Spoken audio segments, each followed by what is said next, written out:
Bharatiya Janata party गलतफहमी में है कि नीतीश जी को उसी तरह अति पिछड़ा वोट देंगे जिस तरह 2019 में दिए थे, तो ये गलतफहमी है। हो सकता है फिर चिराग जी जो है नीतीश जी के विरुद्ध में सब प्रत्याशित था। बड़ी बात कर रहे हैं आप। वो नरेंद्र मोदी के हनुमान है, वो नीतीश जी के हनुमान नहीं न है। वो 43 पर ला दिए, तब 23 पर ला देंगे, निश्चिंत है। तो इसका खामियाजा आने वाले चुनाव में उनको भुगतना पड़ सकता है। ये भी गलती कर रही है क्या बीजेपी कि नीतीश कुमार के आने के बाद जो पुराने सहयोगी हैं जैसे चिराग पासवान हो गए, उपेंद्र कुशवाहा हो गए, उनको ज़्यादा तवज्जो नहीं दे रही है, कम सीटों पर कॉम्प्रोमाइज़ करने के लिए कह रही है, और चिराग पासवान तो कई दिनों से खामोश हो गए हैं, क्या वो भी भाग जाएंगे क्या? चिराग पासवान जी और नीतीश जी का जो 36 का आंकड़ा है, वो 36-63 में नहीं बदलने वाला है। वो 36-36 में ही रहेगा। अंदर में वो घाव नीतीश जी को भी है, अंदर में वो घाव चिराग जी को भी है। हम लोग ये नहीं चाहते हैं कि हम लोग खेल बिगाड़े, लेकिन अगर कोई अपना खेल खुद बिगाड़ना चाहे तो उसमें हम लोग क्या करें? अति पिछड़ा समाज का जो वोट बैंक है उसको इग्नोर करके अगर कोई भी दल और कोई भी गठबंधन चलेगा तो वो सत्ता में नहीं आएगा। यही दावा मैं बार बार कहता हूँ। मोदी लगातार बिहार आ रहे हैं, लालू यादव पर हमला बोल रहे हैं और कह रहे हैं इस बार 400 पार। लेकिन बिहार में क्या होगा? लालू यादव और तेजस्वी यादव कह रहे हैं बिना नीतीश कुमार के ही भाजपा को औकात दिखा दी जाएगी। हमारे साथ विद्यापति चंद्रवंशी हैं, अति पिछड़ा समाज के बड़े नेता, लगातार अति पिछड़ा समाज के लिए काम करते रहते हैं। वो भी क्या करेंगे, ये एक बड़ा दिलचस्प सवाल है, क्योंकि नीतीश से पहले बीजेपी के साथ कई राउंड मीटिंग चल रही थी। खुद विद्यापति चंद्रवंशी जी से जानते हैं, 400 पार होगी बीजेपी? देखिए, ये सब तो जो भी बात लोग कहते हैं या हर दल कहते हैं कि भाई जिसको 0 सीट आता है वो कहते हैं हम 40 सीट जीत रहे हैं। ये तो एक तरह का कि शगुफा छोड़ा जाता है। वो सब विषय तो एक अलग विषय है, लेकिन गंभीरता से भारतीय जनता पार्टी एक सीरियस पार्टी है और राष्ट्रीय स्तर पर उसके पास जो सिस्टम है, वो सिस्टम में सारे सिस्टम में वो आंकड़ा उनको प्राप्त हो चुका है कि हम किस हैसियत में रहेंगे और कितना सीट लाएंगे। वो हैसियत तो पता लग ही जाता है, क्योंकि उनके पास ऐसा सिस्टम है। और जब लोग ज़्यादा जोर से बोले तो समझिए कि कहीं कुछ गड़बड़ है, और जब धीरे से बोले तो समझिए सब ठीक है। इसलिए चूँकि कहीं न कहीं इन सभी बातों का मैसेज जो है आवाज़ से दे करके लोग कुछ प्राप्त करना चाहते हैं कि मेरी आवाज़ न दब जाए मेरे, तो ये सब तरह की बहुत बातें होती है। हालांकि जहाँ जो मेरा कहना है कि वो सभी को अपनी औकात मालूम है कि हम कितने पानी में हैं, ये सबको औकात मालूम है। और कुछ लोग इसी भ्रम में रहते हैं कि हमारी औकात बहुत ऊंची है। तो आप ये जान लीजिए, ये वोट बैंक की राजनीति में भले जिसका जो अनुभव हो और जो कितनों बड़े दल हों, कितनों बड़े नेता हों, लेकिन ये तो मानना पड़ेगा ना सबको कि वोट बैंक का जो अपना एक बैंक है जहाँ कुनबे में बटा हुआ है, और कुनबों में बटा हुआ वोट बैंक को आपको लेना पड़ता है। आज भारतीय जनता पार्टी अगर नीतीश जी के प्रति इतनी उदार हुई है, इतनी प्रधानमंत्री जी ने सहानुभूति दिखाया है, उसका कारण क्या है कि टेस्टेड है कि 40 में 39, इसलिए उन्होंने दिखाया है। अब सवाल ये है कि अधिक भारतीय जनता पार्टी टेस्टेड के आधार पर नीतीश जी को ली है, लेकिन ये अगर नीतीश जी ये नहीं समझ रहे कि नीतीश जी का वोट बैंक कौन है। नीतीश जी का वोट बैंक में एक बहुत बड़ा हिस्सा अति पिछड़ा का हिस्सा है। उसमें तो लगातार आपसे भी सेंधमारी लगा रहे हैं। नहीं, हम सेंधमारी नहीं लगा रहे हैं। हमारा ये कहना है कि नीतीश जी ने जो अति पिछड़ों के साथ इस 17 वर्ष में खेला किया है, उतना खेला किसी ने नहीं किया है। क्योंकि आज देख लीजिए, जो पिछड़े समाज, अति पिछड़े समाज में 3 पिछड़े जाति को डाल देना, उसके आरक्षण की सीमा में नहीं उस समय बढ़ाना, अभी आरक्षण की सीमा उन्होंने अति पिछड़े का 18 से 25 किया, अपना 12 से 18 कर लिया, यानी कि अपना 50% बढ़ा लिए, और अति पिछड़े का 38.8% बढ़ाए। जब आरक्षण की बात ही हो रही थी तो पंचायती राज में जो 20% आरक्षण है और 36% का आंकड़ा आया है निकल के, तो उसको भी बढ़ाना चाहिए, उसको भी नहीं बढ़ाया। तो इस तरह का बहुत खेला है। तो ये जो भारतीय जनता पार्टी गलतफहमी में है कि नीतीश जी को उसी तरह अति पिछड़ा वोट देंगे जिस तरह 2019 में दिए थे, तो ये गलतफहमी है, क्योंकि अति पिछड़ा अब जाग गया है। अति पिछड़ा आम जनता पार्टी राष्ट्रीय लगातार अति पिछड़ों के लिए लगातार काम करती आ रही है और उसके लिए संघर्ष भी हम लोग कर रहे हैं, क्योंकि हम लोग उस समाज से आते हैं।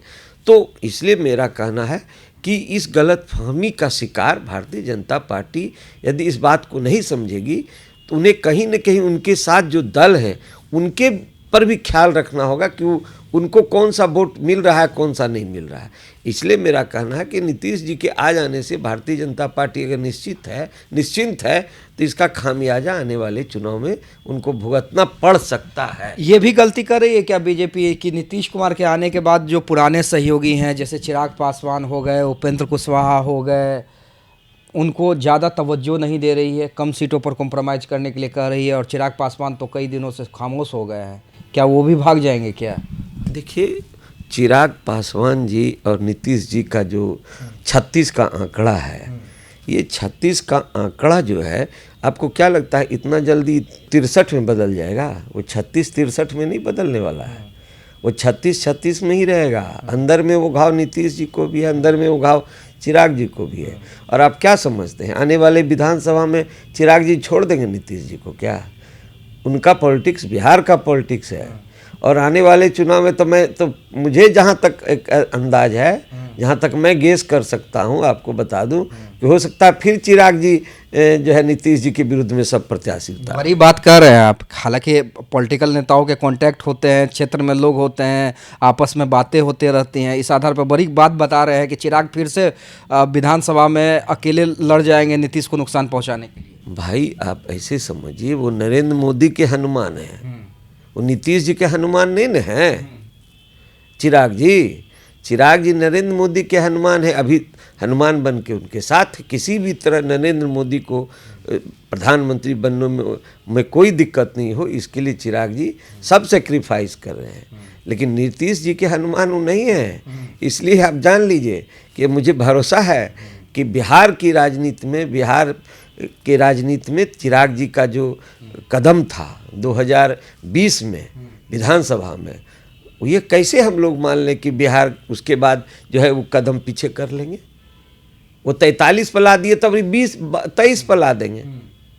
इसलिए मेरा ये कहना है कि ये सब बातें तो एक प्रिडिक्शन है, एक अनुमान है, लेकिन मेरा ये कहना है कि सबसे महत्वपूर्ण है कि कोई भी दल, कोई भी गठबंधन यदि अति पिछड़ा समाज को इग्नोर करके चलेगा तो मेरा दावा है आज कि वो सरकार में नहीं आ सकता है। अच्छा, विद्यापति चंद्रवंशी जी, बीजेपी से लगातार आपकी बात चल रही थी नीतीश जी के आने से पहले, आज क्या स्थिति है?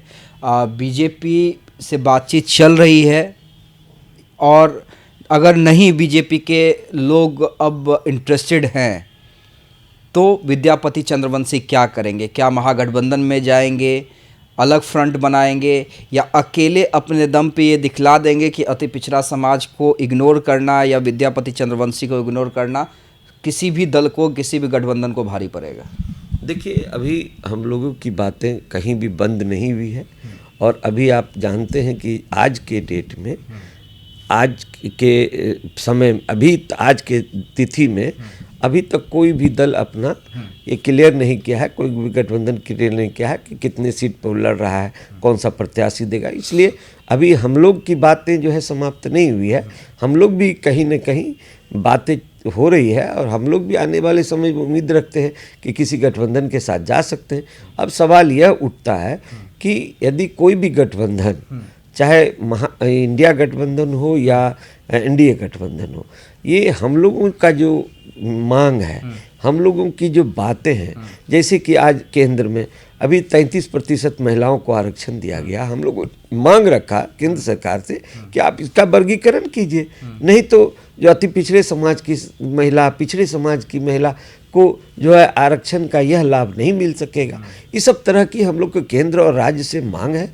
इन सब बिंदुओं पर जब तक कॉमन मिनिमम एक बात नहीं हो जाती है, प्रोग्राम जिसको कहते हैं नहीं हो जाती है, तब तक हम लोग जो है इस पर संघर्ष करते रहेंगे। और हम लोगों के साथ जो इस तरह का एक कमिटमेंट होगा कि हाँ हम आपके साथ हैं, इन बिंदुओं पर आपके मांग को हम देखेंगे और इसको पूरा करेंगे, तो फिर उस पर हम लोग विचार करेंगे। अन्यथा इस बार ये निश्चित है कि अगर कोई ये कहेगा कि नहीं बिना शर्त के आप मेरे साथ चले आइए, तो उस पर हम लोग कतई तैयार नहीं होंगे, चाहे उसके लिए हमको अकेले चुनाव मैदान में क्यों न जाना पड़े। मतलब खेल बिगाड़िएगा फिर दोनों गठबंधनों का? नहीं, खेल बिगाड़ने का मंशा हम लोगों में नहीं है, हम लोग ये नहीं चाहते हैं कि हम लोग खेल बिगाड़े, लेकिन अगर कोई अपना खेल खुद बिगाड़ना चाहे तो उसमें हम लोग क्या कर सकते हैं। अच्छा, एक सवाल कि अगर इसी बीच लालू यादव के तरफ से ऑफर आ जाता है कि आइए हमारे साथ जुड़िए, तब क्या शर्तें होंगी और क्या विद्यापति चंद्रवंशी उधर जा सकते हैं? देखिए, ऐसा है कि लालू यादव जी या राष्ट्रीय जनता दल तरफ से अगर कोई भी ऑफर आता है और कोई भी बात उठती है, तो कहीं न कहीं तो हम लोग बैठ कर के इस विषय पर बात करेंगे ना कि भाई मेरा ये इन बिंदुओं पर मेरा मांग है और इन मांगों के विषय पर आपका क्या विचार है। आप अति पिछड़ा समाज के साथ जो नीतीश कुमार जी अन्याय किए हैं अपने 17 साल के शासन काल में, उसमें जो हम लोगों का मांग है और हम लोग जो चाहते हैं उस पर आपका जो विचार है वो स्पष्ट कर दीजिए। स्पष्ट कीजिएगा तो हम आपके साथ हैं, यदि स्पष्ट नहीं कीजिएगा, गोल मटोल करके रहिएगा, तो उससे तो बेहतर है कि अति पिछड़ा समाज से हम लोग आते हैं, हम लोग अपनी ताकत अपना दिखा दें।